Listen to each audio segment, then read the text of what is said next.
SIR নিয়ে লোকসভায় আলোচনার দাবিতে তর্ক বিতর্ক। শীতকালীন অধিবেশনের প্রথম দিনেই মুলতবি হল লোকসভা। স্লোগান পাল্টা স্লোগানে সরগরম হয়ে ওঠে সদন। অধিবেশন শুরুর 20 মিনিটের মাথায় মুলতবি হল লোকসভার অধিবেশন। সরকার বিভিন্ন গুরুত্বপূর্ণ বিষয় নিয়ে আলোচনা চায় না বলে অধিবেশনের সময়কাল ছোট করেছে বলেও দাবি কংগ্রেস সাংসদ গৌরব গগৈ। সরকার বিরোধী তরজায় প্রথম দিনেই অচল হয়ে পড়ে সংসদ। ইঙ্গিত মিলেছিল রবিবারের সর্বদল বৈঠকে, আর সেই পূর্বাভাস মিলিয়েই আজ সোমবার ভোটার তালিকায় বিশেষ নিবিড় সংশোধন অর্থাৎ এসআইআর ঘিরে অশান্তি ছড়ালো লোকসভায়। শীতকালীন অধিবেশনের প্রথম দিনেই মুলতবি হল অধিবেশন। আজ সোমবার থেকে সংসদের শীতকালীন অধিবেশন শুরু হচ্ছে, চলবে 19 ডিসেম্বর পর্যন্ত। ছুটির দিনগুলি বাদ দিলে মোট 15 দিন অধিবেশন চলবে, কিন্তু প্রথম দিনেই সরকার বিরোধী তরজায় অচলাবস্থা তৈরি হলো সংসদে।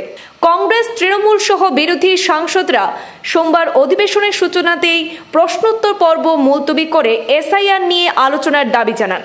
পাল্টা প্রতিবাদ আসে শাসক দলের সাংসদদের বেঞ্চ থেকে। স্পিকার ওম বিড়লা জানান তিনি এসআইআর নিয়ে আলোচনার সুযোগ দিতে রাজি, কিন্তু প্রশ্নোত্তর পর্ব মুলতবির দাবি মানতে রাজি না হওয়ার শুরু হয় স্লোগান পাল্টা স্লোগান।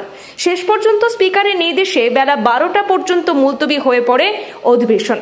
অধিবেশনের সময়কালের বিষয়টি নিয়েও কংগ্রেস সহ অন্যান্য বিরোধী দলগুলি সরব হয়েছে।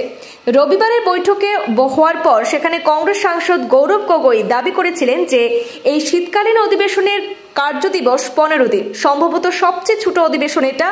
দিল্লি বিস্ফোরণ হওয়ার পর নিরাপত্তার ব্যর্থতা থেকে শুরু করে ভোটার তালিকা সুরক্ষা, অর্থনীতি, বিদেশ নীতি সহ অসংখ্য জটিল ইস্যু আছে, অথচ সরকার এইসব নিয়ে আলোচনা চায় না বলে অধিবেশনের সময়কাল ছোট করেছে। সরকার নিজেই যেন সংসদীয় রীতিনীতির কবর দিতে চাইছে বলে মন্তব্য করেছেন সাংসদ গৌরব গগৈ।